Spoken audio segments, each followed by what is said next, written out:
संगीत। एक ठंडी सुबह में आलू और गोभी के परांठे। वृंदा एक बहुत ही समझदार और शांत महिला थी जो अपने परिवार के स्वास्थ्य का बहुत ध्यान रखती थी और उनकी जरूरतों का ध्यान रखती थी।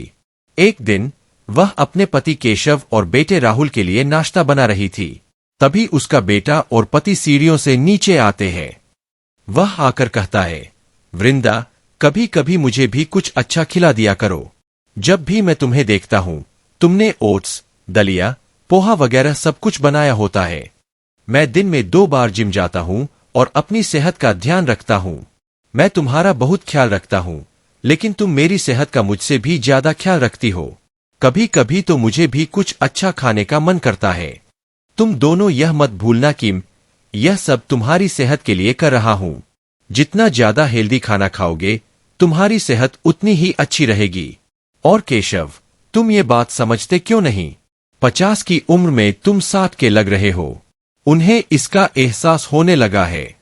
अब वृंदा की बात सुनकर दोनों चुप हो गए और वृंदा ने जो भी बनाया था वो खाने लगे। राहुल बड़ा हो गया था और घरवाले उसकी शादी को लेकर चिंतित थे। एक दिन पंडित जी उनके घर आते हैं और कहते हैं, मैं एक बहुत अच्छी लड़की का रिश्ता लाया हूं। उसका नाम पिंकी है और वह एक पंजाबी परिवार से है। वह एक अच्छे परिवार से है और पढ़ी लिखी है, लेकिन वह बहुत ही घरेलू तरीके से रहती है। देखिए पंडित जी, हमारी कोई डिमांड तो है नहीं, बस लड़की अच्छी और संस्कारी होनी चाहिए। हमें और कुछ नहीं चाहिए। तो ठीक है जी, मैं दोनों पक्षों की बातचीत आपस में करवा देता हूं और उसके बाद कुंडली मिलवाकर अगर दोनों पक्षों की रजामंदी बनती हो तो जल्द से जल्द शादी करवा देंगे। पिंकी के घर वालों को राहुल और राहुल के घर वालों को पिंकी बहुत ज्यादा पसंद आती है। शादी करके वो अपने ससुराल आ जाती है। आज पिंकी की पहली रसोई की रस्म थी और वो रसोई में जाकर कहने लगी है, रब्बा तेरी खैर, यह लोग तो कुछ खाते ही नहीं है। रसोई के अंदर बस तरह तरह की सब्जी और विदेशी दलिया रखा हुआ है। पिंकी पंजाबन थी और उसे पराठे और यही सब कुछ खाने की आदत थी। ऐसे में उसे समझ नहीं आ रहा था कि वो अपने ससुराल वालों को पहली रसोई की रस्म में क्या खिलाए। और उसने खुद से कहा, मेरे ससुराल वालों को तो कुछ पंजाबी स्टाइल में इम्प्रेस करना पड़ेगा मुझे। इसीलिए उनके लिए पिंकी के स्पेशल आलू गोभी के पराठे बनाती हूं। वो खुश हो जाएंगे। सर्दी का मौसम था और पिंकी सुबह 8 बजे उठकर सब लोगों के लिए गर्मा गर्म देसी घी के आलू गोभी के पराठे बनाने लगी। तभी केशव सीढ़ियों से उतरते हुए आता है और सोफे पर बैठकर अखबार पढ़ रही वृंदा से कहता है, वृंदा, अरे तुम तो यहां, तो फिर रसोई में कौन काम कर रहा है? आज भूल गए क्या? अब आपके घर में आपके बेटे की बहू आ गई है। वही कुछ बना रही होगी और मैं भी रसोई में जाकर उसे टोकना नहीं चाहती, वरना बेकार में कहेगी कि कैसी सास मिली है उसे। थोड़ी देर में राहुल भी ऑफिस के लिए तैयार होकर आ जाता है और पिंकी सबके लिए अपने स्पेशल देसी घी के आलू गोभी के पराठे लेकर आती है और सबको खाने के लिए परोसती है। केशव जैसे ही आलू के पराठे देखता है तो खुश हो जाता है और कहता है, वाह, तूने तो मेरा दिल खुश कर दिया। ठंड में आलू गोभी के पराठे सच में मजा ही आ गया, वरना रोज रोज ओट्स खाकर मेरा तो दिमाग ही खराब हो गया था। पिंकी कुछ हल्का बना लेती। वैसे तो मुझे भी पराठे खाने का बहुत मन कर रहा है, लेकिन शादी के समय भी मैंने ज्यादातर बाहर का ही खाना खाया है और ऑयली खाया है। ऐसे में तुमने फिर से पराठे बना दिए।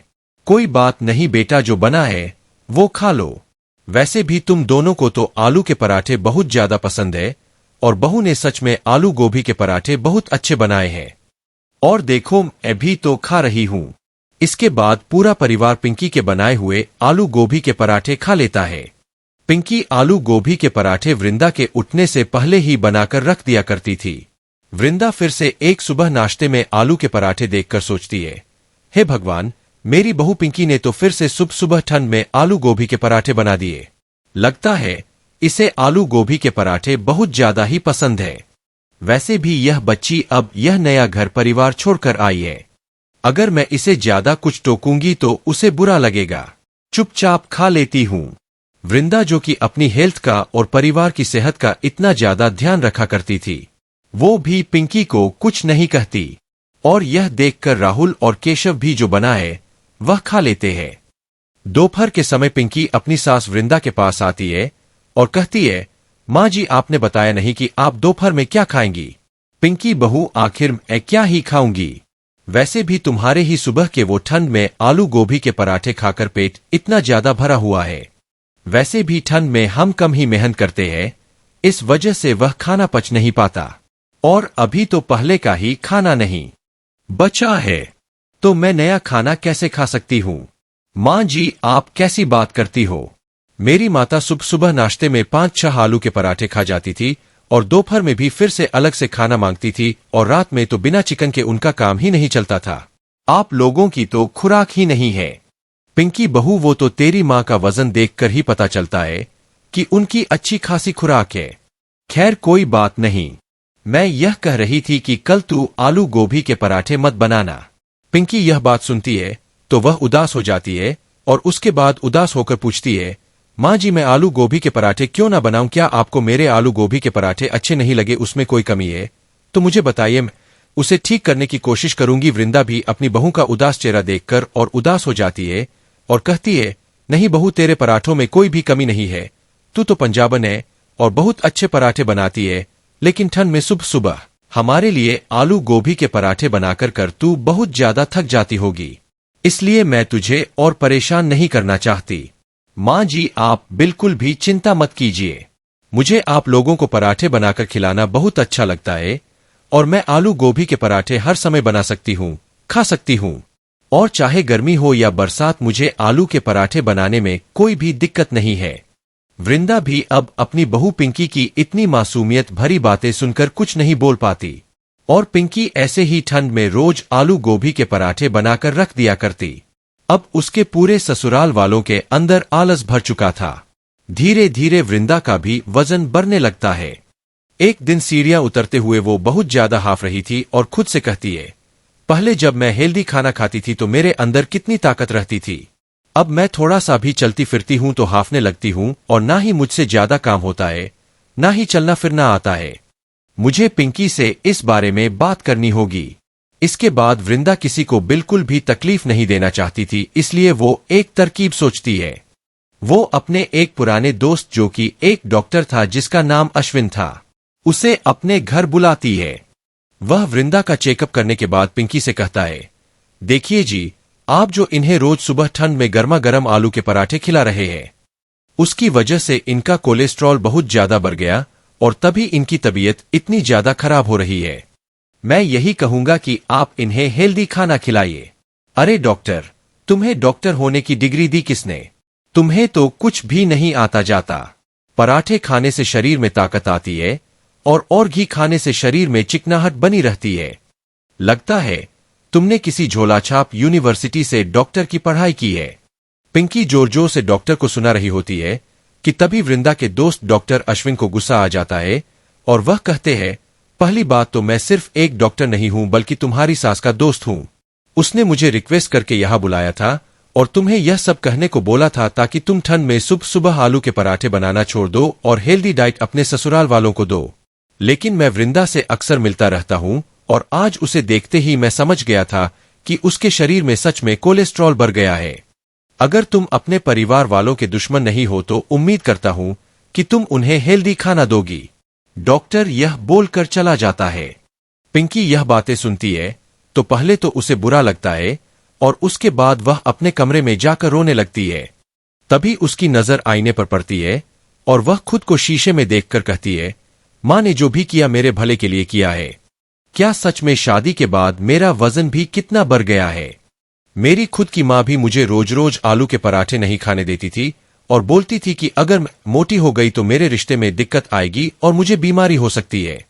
लेकिन यहां पर जब से मैंने रसोई की जिम्मेदारी संभाली, सुबह सुबह आलू के पराठे बनाने लगी। इसके बाद पिंकी यह सोच लेती है कि अब वह सिर्फ कभी कभी आलू के पराठे बनाया करेगी और अब वह सुबह सुबह नाश्ते में हेल्दी खाना बनाया करती है, जैसे उपमा और दलिया, जो कि उसकी सेहत के साथ साथ उसके परिवार वालों की सेहत को भी अच्छा बनाए रखता है। धीरे धीरे वृंदा जो बात पिंकी को समझाना चाहती थी वह अच्छे से समझ जाती है और अपने परिवार के साथ खुशी खुशी रहती है, और इस तरह वृंदा को अपनी ठंड में सुबह सुबह आलू गोभी के पराठे बनाने वाली बहू से छुटकारा मिलता है। अरे भाग्यवान, अपने पड़ोस में कोई नए पड़ोसी रहने आए हैं। क्या? हाँ, आज ही शिफ्ट हुए हैं। पहले वाले पड़ोसी तो बड़े ही खड़ूस थे, ना जाने यह वाले कैसे होंगे। तेरी तो किसी से जमती ही नहीं है यहाँ। इंसानों को परखने की आदत जो है मुझे। जो भी बगल में रहता है वो चुंबक की तरह चिपक ही जाता है यहां से। उसे चिपकना नहीं, मिलनसार कहते हैं। तभी वहां उनकी एक पड़ोसन आती है। अरे लता, अपने पड़ोस में एक नया जोड़ा आया है रहने। बड़ी ही सुंदर पड़ोसन है और बड़ी ही मिलनसार भी। मेरे यहां 1 किलो मिठाई देकर गई है। तुम्हारे यहां पर नहीं आई क्या अभी? नहीं आंटी जी। और मुझे लगता है आप पर उसे ज्यादा ही प्यार आ गया होगा और उसे पता चल गया होगा कि आपके पास मोहल्ले भर की खबर रहती है, इसलिए शायद वो आपको खुश करने में लगी है कि आप उसके घर की कोई न्यूज ना लीक करो। बहू, तू अपना फटा स्पीकर बंद कर। मुझे क्या, मैं तो चली अपना काम करने। वैसे भी मेरे पास इन सब फिजूल बातों के लिए समय नहीं है।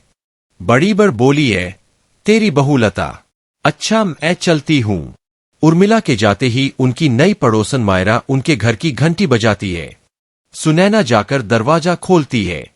हेलो, मेरा नाम मायरा है और मैं आपकी नई पड़ोसन हूं। मैं आपके लिए यह मिठाई लेकर आई थी। जी थैंक यू, पर हमें नहीं चाहिए। वो क्या है ना, हमारे यहां सभी डायबिटीज के पेशेंट है, तो आप इसे ले जाइए, कोई नहीं खाएगा। यह कहकर सुनैना दरवाजा बंद कर देती है। मीठा नहीं खा सकते हैं तो क्या हुआ, नमकीन तो खा ही सकते हैं ना। अगले दिन फिर सुनैना के दरवाजे की घंटी बजती है। सुनैना दरवाजा खोलती है तो सामने मायरा खड़ी होती है। वो आपने कल कहा था ना कि आपके यहां मीठा कोई नहीं खाता, इसलिए मैं यह नमकीन यानी कि आलू प्याज के पराठे बनाकर लाई हूं। इतना कहते ही वह सीधा अंदर आ गई, जहां हॉल में लता खड़ी थी। मायरा ने झट से लता के पैर छुए। पेरी पोना आंटी जी, आपकी नई पड़ोसन मायरा। मैं आपके लिए अपने हाथों से आलू प्याज के पराठे बनाकर लाई हूं। वाह बेटा सुनैना, बहुजा इनके लिए कुछ चाय नाश्ता ले आओ। सुनैना मुंह बनाकर उनके लिए नाश्ता चाय ले आती है। आंटी जी, आपके पराठे टेस्ट तो कीजिए।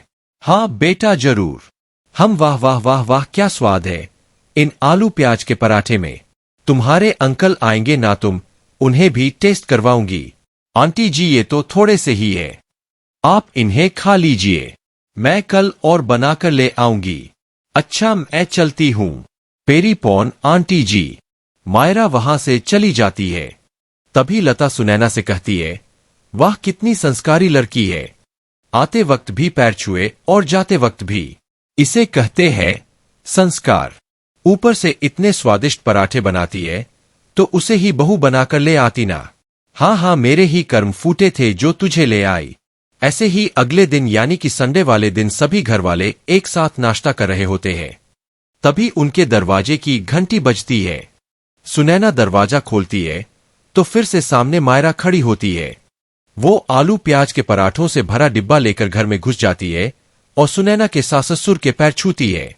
लता उसे सबसे मिलवाती है। फिर मायरा सबको अपने हाथ के बने पराठे परोसती है। मायरा का मिलनसार स्वभाव देखकर सब बड़े खुश होते हैं। साथ ही उसके हाथ के आलू पराठे खाकर तो हैरान ही रह जाते हैं। वह सुनैना का बनाया नाश्ता छोड़कर आलू प्याज के पराठे ही खाते हैं। कुछ देर बाद मायरा वहां से चली जाती है। यह सब देख सुनैना जल भुन जाती है। अगले दिन जब सुनैना का पति समीर ऑफिस से घर लौट रहा होता है तो उसे सोसाइटी के बाहर मायरा मिलती है। कैसी है मायरा जी? मैं एकदम परफेक्ट। आप कैसे हैं? मैं भी एकदम ठीक। और कल आपके हाथ के पराठे खाकर तो और भी ठीक हो गया मैं।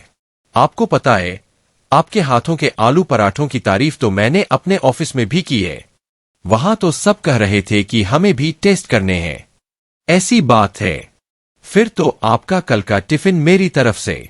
Oh thank you so much. फिर दोनों हंसते खिलखिलाते हुए सोसाइटी में वापस लौट आते हैं।